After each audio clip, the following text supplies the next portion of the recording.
Treoso, and welcome back to the Welsh History Podcast, episode 203, Jemima Nicholas and the Battle of Fishguard.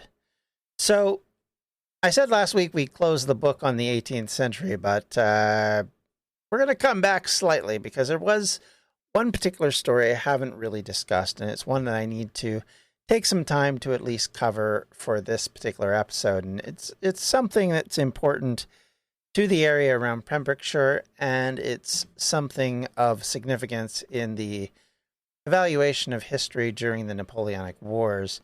So I wanted to kind of step back and discuss it a bit. So how about we move ahead from there, I guess. So we mentioned at the beginning of 1793, there was the declaration of war by the French Republic against many countries, including Great Britain. This obviously meant that Wales obviously was largely supporting Britain and her allies and was involved in the war. This would be the case to the present day. Soldiers from Wales would not only be active in these wars and the ones in the past that England and Britain had fought, the soon announced United Kingdom would also have succeeding wars up to the current time, which would involve Welsh soldiers. Britain had been known since the beginning of the 18th century for more of her navy than her land armies, but that was starting to change at the beginning of this century. Royal forces would fight from America to China and beyond in this century and the century that would follow, in battles big and small. The French Republicans in 1797 made the decision to raid Britain via Wales. This was a part of a larger strategy, which we'll discuss in some detail. Some in the French army and in the associated political movement probably thought that Wales would have been more receptive to them, in part because they were a frequent location of previous conquests and invasions in the past, but also because of there being a large peasantry there or underclass that might feel akin to overthrowing their monarchy. This, unfortunately, was pretty unreliable and a misunderstanding of the way the nation was working at the time. I've mentioned in the past, as we talk about this, that history and memory can often be confused. Human memory is a wonderful but faulty thing that can add and create and muddle an event as simple as what someone had for breakfast, let alone what happened on a weekday 4 years ago. And it's in that measurement and that memory I want to discuss the Battle of Fishguard, which is filled with as much legend as truth, and it is difficult sometimes to separate the two. Finding good sources for this story in particular was always challenging. Thankfully, I've had a couple of sources which have been very helpful, including a presentation given by Richard Rose that actually gave me a lot of headway on some of the complications and different stories and how they measure against the reality and what those are. So we're going to talk a little bit in depth about the actual battle itself, and then discuss some of the points that have been thought at times to be mythologized, but in some cases, surprisingly, turn out to be not inaccurate. The invasion was the plan of Lazar Hoche, who was the person who put forward an attack as a part of a main assault which would take place on Ireland, with 2 diversionary attacks across the coast of Britain, with the idea to divert British ships and men to those sites while the larger assault took place. This would then bring support to the Irish Republicans and their efforts against the British, and that was currently under the leadership of a man named Wolfe Tone. I hope I'm saying the last name correct. It is the way it's spelled, so if I'm getting it wrong, my apologies. While the 2 groups would attack sites in Britain to tie up these forces, as I said, the larger force would be the one landing in Ireland, and it was really Ireland that this was all about. So the idea was 15,000 soldiers would sail for Ireland, with much smaller raiding forces of under 2,000 headed for England and Wales. Unfortunately for the French, they did not have the advantage of modern meteorology and had no understanding of the idea of the severe weather that was bearing down on them as they left France. As the larger force and the other raid were then driven back by the weather and mutinous troops, the third group, the intrepid invasion force that would land in Wales, made for the coast. The idea was to raid Bristol and either burn it to the ground or force them to pay a blackmail price in order to spare it, and then they would leave. Again, the idea just simply being a distraction. The French were led by an Irish American named William Tate, who had joined the French cause some years ago as he hated the British. The reason stated for why he disliked them so much was that his family were murdered by pro-British Native Americans in the American War of Independence. As a person of Irish ancestry, he had advocated strongly for Irish republicanism, as you can imagine. During historical research, it was concluded from witnesses describing Tate that he was somewhere between 60 to 70 years old. This was from the British point of view, thus giving him a sense of being kind of an old codger, to use a term, and that I guess they were trying to say he was an old buffoon who didn't know how to lead his men. But far from being an old age pensioner or a senior citizen, he was actually 44 years old when the battle happened, far from being an old ancient man. Now, one of the questions I've had about this is, could it be the reason why the British population were reporting him as being elderly is maybe he looked worse for wear because of hard living? It's hard to say, and we don't really know. All we know is the interpretation given by the British versus the actual records from the French as to what his age was, unless he's lying about his age, which is pretty hard to say you're 44 when you look 60 to 70, apparently. So, with all that said and done, Tate's raiders were called La Légion Noire, or the Black Legion in English. The obvious job of these raiders was left to a relatively small force of 1,400 troops. Most of this group consisted of what is called irregular troops. These are not military forces as we would think of them, but rather a hodgepodge of various types of criminals, to ordinary people, to ex-royalists who had been imprisoned, and they were all effectively voluntold for this force. About 600 men were taken from the jails of Brittany and the dockyards of Brest, where they were on forced labor camps, to help make up the numbers for this raid group. Their Irish Republican liaison, Wolfe Tone, called them the sad blackguards because of how dismal a group appeared. And realistically, they probably weren't that great. In other words, this was not a professional group of hard-bitten Marines and soldiers, but more like spare troops sent to do pointless diversion missions where losses were secondary to the effect of distracting other forces, and you didn't really have to be good to pillage and raid across an area. You just had to be driven to do it. Also, these raiders were wearing more or less old or used British uniforms, not French ones, which is an intriguing choice, although these particular uniforms, while they were British, were not good quality and instead of looking their typical dark red, appeared dark brown and black because the dye had gone off.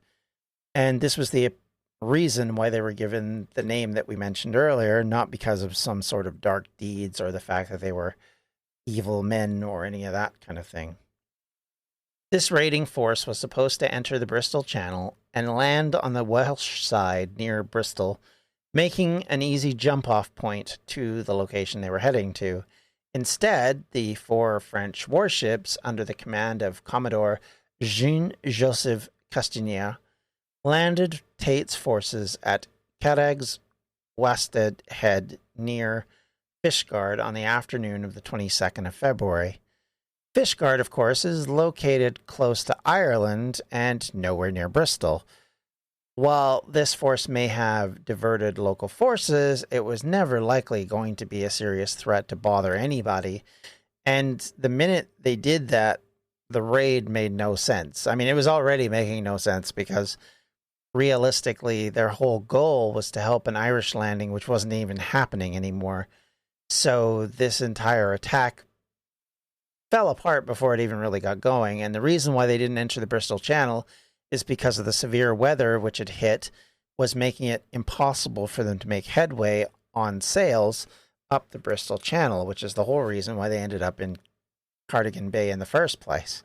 So instead of being near a major port city which had influence and was a financial success point as well as a military one, now they landed in a local Welsh area in a remote town nearby, none of which were tactically or logistically important to the forces that were arrayed against the French Republic, either in France, Belgium, or Ireland for that matter.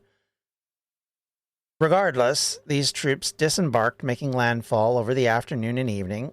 Some claims were made that the French troops ascended the local cliffs without ropes, mind you, landing without any opposition because of the complete surprise that they were there. And as they ascended the heights, they were able to get themselves into a terrain which was fairly well protected and able to protect themselves from local discovery, at least for the time being. Although there is some disputes on all of this because there's what turns out to be strangely reported things where you don't know whether or not to take it as truth or something made up about various people finding them ahead of time. And in no case is there any shots fired that we can see up until the next day. So it's hard to believe that they were found out before that. So regardless, as they got established, they would start to send scouts out the next morning. And one of these groups of scouts, led by an Irishman, found a farmhouse of the Mortimers. We suspect it was John Mortimer, but there's no guarantee. Finding it empty, they raided it for liquor and valuables and kind of ruined the house, all of which was done over the objections of the Irish officer who'd been leading them, to the point where he conflicted with them, trying to say he would shoot the first man that did it. And they all more or less turned around and said, "We'll shoot you if you even try." So at that point, he's like, well, there's more of them than there is of me. So obviously he couldn't do much about it. This kind of set the tone of what was going to happen over the next little while. And of course, the reason why the farm was abandoned at this point was because the locals had started to see and hear about the French and that they were nearby. And all of the local farmhouses were abandoned for the most part as they tried to get away from the French Republicans into the protection of the Welsh people in Fishguard and other places nearby. This, of course, meant that this would inform the Welsh population around, who then began to arm themselves to resist these invaders to their land.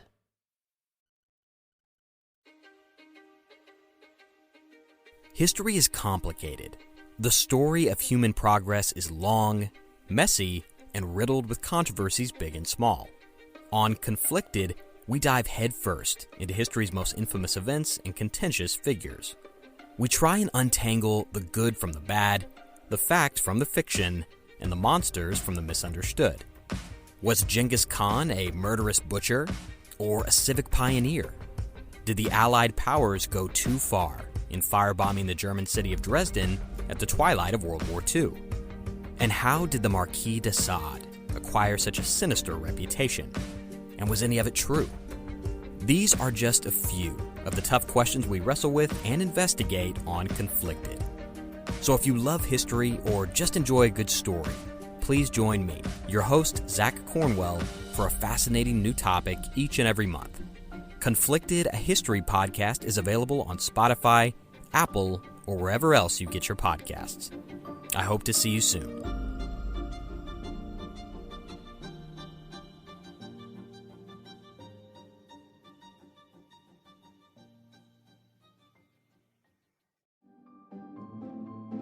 Greetings from Evergreen Podcasts. We're rolling out a listener survey, and we want to hear from you. The information in the survey will help us gather statistics and in turn make our shows more appealing to advertisers. I know most people don't like ads, but this is one of the only ways our shows make money and help keep their lights on. We promise it will only take a few minutes, but the impact on our podcasts will be tremendous. As a token of our appreciation, we'll randomly select one lucky participant each month to win an exclusive merchandise package from Evergreen Podcasts. Head to evergreenpodcast.com/listenersurvey to help a show and possibly get some free stuff for doing so. We can't thank you enough for the support. Now back to the show. As the French forces, now tired, hungry, and generally having lost interest in the cohesion needed to be an armed force, planned and coordinated, they were instead pillaging and ruining farms, killing livestock, and stealing other food and liquor as they began to get more and more drunk. As they would find all these alcohol stores, they became less and less an effective troop, and a great many of these troops deserted as soon as they were able to find food sources. This left at the height about 600 French troops, mainly the actual soldiers as opposed to the impressed men, to manage the rest of the raid on their own. As the groups of French men made their ways inland, they started to find people, and at least 2 local women were raped during the pillaging that had gone on, one of which was shot in the heel to keep her from fleeing, which likely outraged the population even more.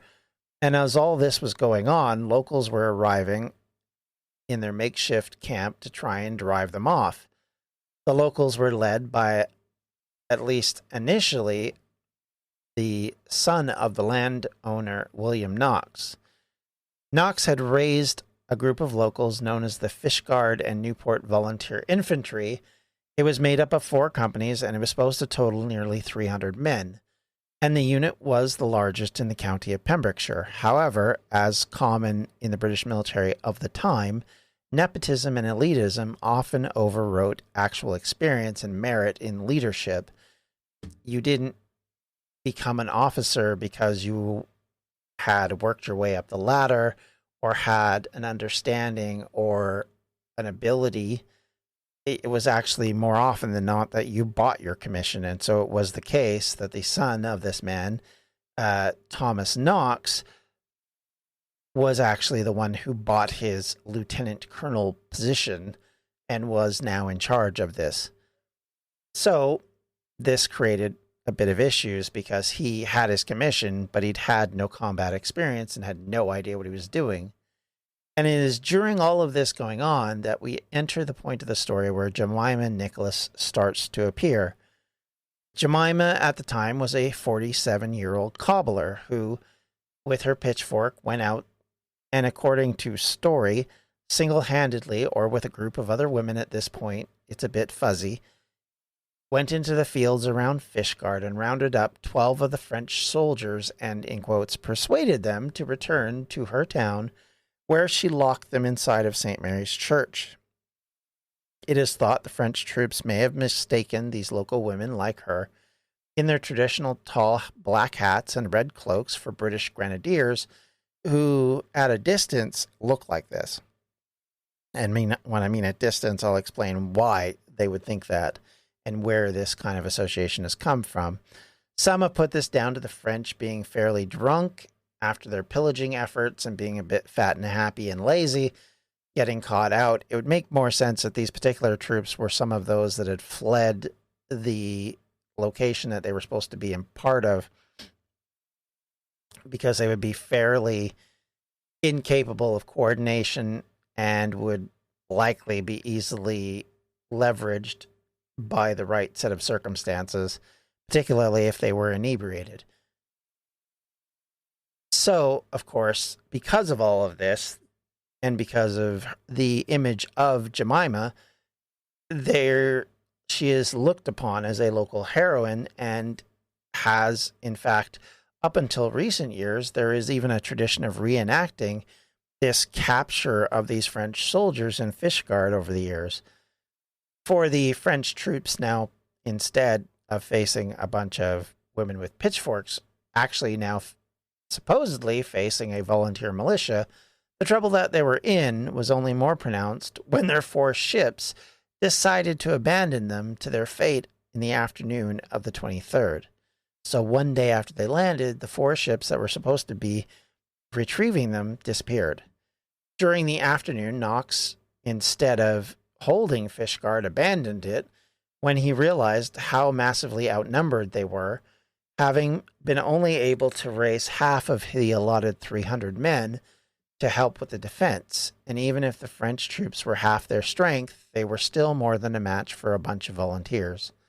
Arriving in Fishguard, Knox met with Lord Cawdor, who had himself quickly gathered men to help in the pushback of these troops and had brought around 386 troops with him to deal with the French.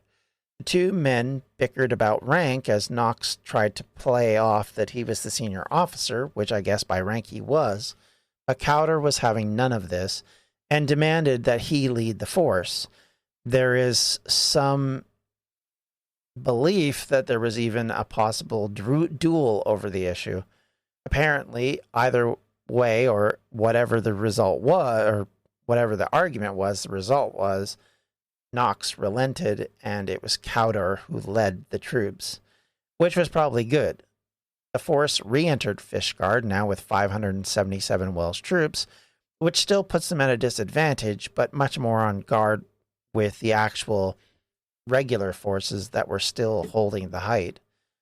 They would likely still be facing almost 2-to-1 odds, and so they decided that the base in Fishguard should be protected rather than continuing on to attack or deal with the French forces as night approached on the 23rd.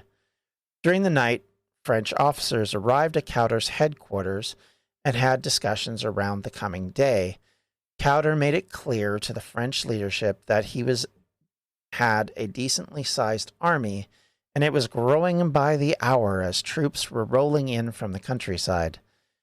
This was, of course, a complete fabrication, but some historians suggest that Cawdor had already been scouting the French and knew that they were disorganized and in a rough state themselves, so thus were unable to really produce the cohesive unit they needed in order to take the battle to the Welsh.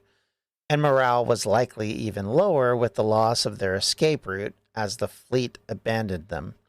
With this knowledge and the loss of this cohesion, the French leadership may have believed the lie and, mostly to save their own lives, spared themselves from having to deal with an ever-increasing rebellious force and what was at least projected on the face of it, an ever-increasing English one, or Welsh one in this case.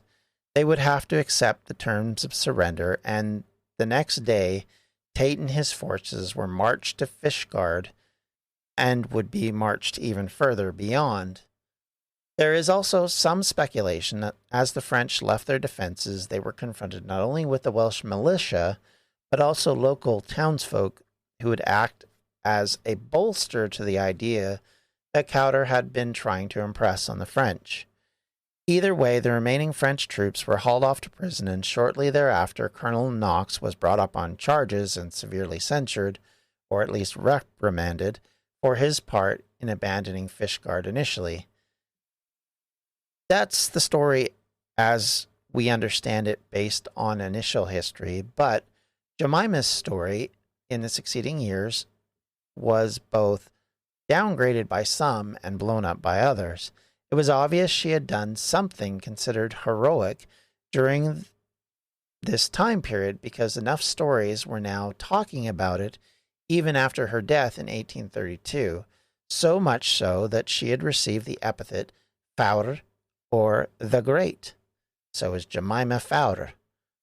The issue, of course, is that anything beyond the initial story has to become, by some degree, affected by myth and legend, or memory, as I discussed earlier, rather than historical narrative. farther you get away from the original event, the more likely it is that stuff gets muddled and some of the understanding of that situation can get confused. So the argument goes is that our entire understanding of the role of the women of Fishguard and their Welsh outfits were seen as key to confusing the French may have simply been a way to show either how stupid or how drunk the French were in the face of British/Welsh resistance. At least that is the interpretation some historians in the late 1800s and early 1900s came to. But as time has gone on and more evidence has showed itself, some historians, such as Richard Rose, think there is validity in the argument. He points out that Duke of Rutland published in his journal after visiting Fishguard. In his writings, he said, quote, Lord Cowter disposed his men along different heights in the neighborhood of Fishguard, and from what we could see, they never were once within a half a mile of the enemy. The peasants who had been assembled were so artfully arranged as to appear to the French as if the whole country had risen en masse. A letter written by John and Mary Matthias on February 27th gives even more detail. Keep in mind, February 27th is just 2 days after the event and 1 day after the surrender. In quotes from the letter, the country gathered from all parts of Pembrokeshire nearly 400 women in red flannels. When Squire Campbell came to ask if they were there to fight, they said they were, and when they come near, the French put down their arms, and they were all taken prisoner. End quote. Continuing, quote, we had no more than 400 men under arms, and they thought the women to be a regiment of soldiers, about 1,400 or so. And the Lord took from our enemies the spirit of war. Another source, Ann Knight, who is visiting relatives in Haverfordwest, also gave a version of the story only a day or so after the events. Quote, the Welsh got together all the women and children with red flannels over their shoulders and placed them in such position that the French could only see their heads and thought it was a large army of men. And one of our officers spoke to their general and told him that they had tens of thousands of men under arm. End quote.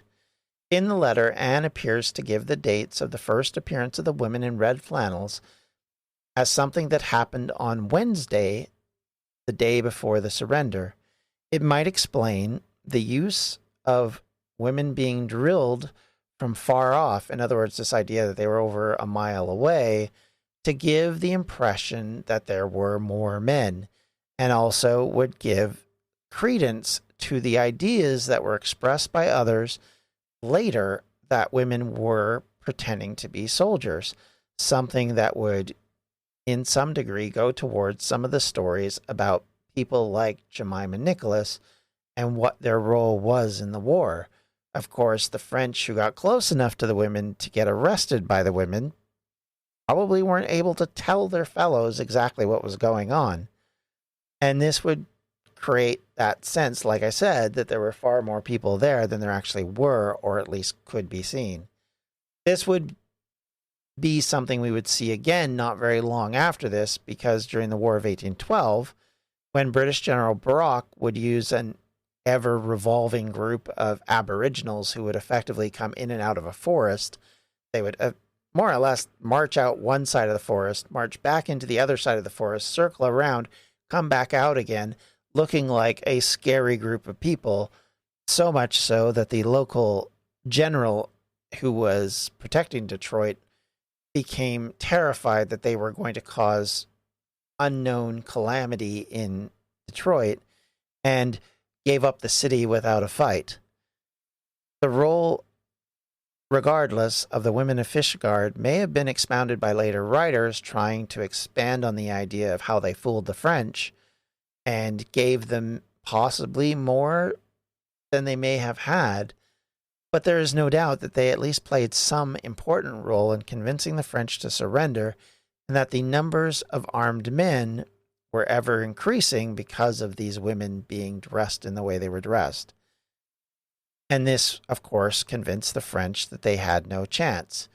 far from being a bunch of men in a drunken stupor who were fooled, in quotes, by women, it actually shows that there was, by Lord Cowder, a great degree of strategy and thought process in order to bulk up his numbers and give an idea that they were overwhelming the French to the point where the French had no chance.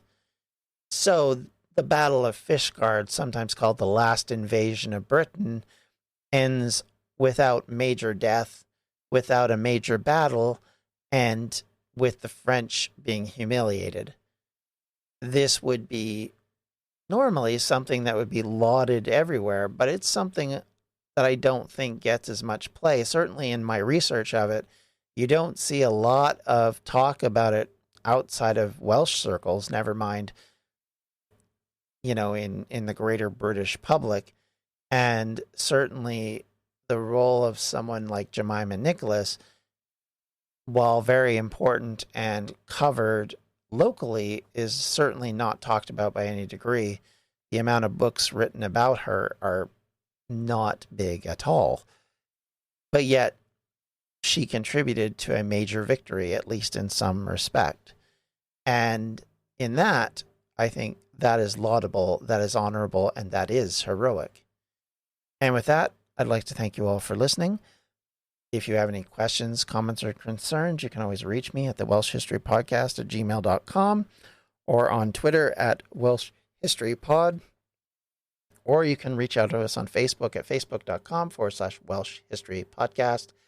Or if you would like to help me by donating to the Patreon, we do have one going. It does help to purchase the books that I need to do this research, and without which I would never be able to find these stories. You can do so at patreon.com/Welsh History. Thank you all for listening. Have yourselves a great day, and ta-ra. Bye-bye. Welsh History Podcast is a member of the Evergreen Podcast Network. To find more information on them, you can do so at evergreenpodcasts.com. Thanks for listening.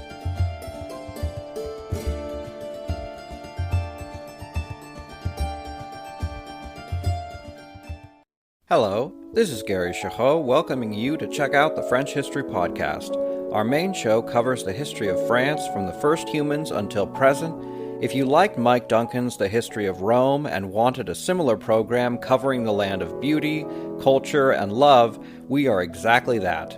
We also host world-renowned scholars who have delivered guest episodes on their specialties, including 18th century pirates, revolutionary booksellers in 20th century Paris, the special friendship between the Marquis de Lafayette and Thomas Jefferson, and numerous others. Learn what you love and listen to the French History Podcast today.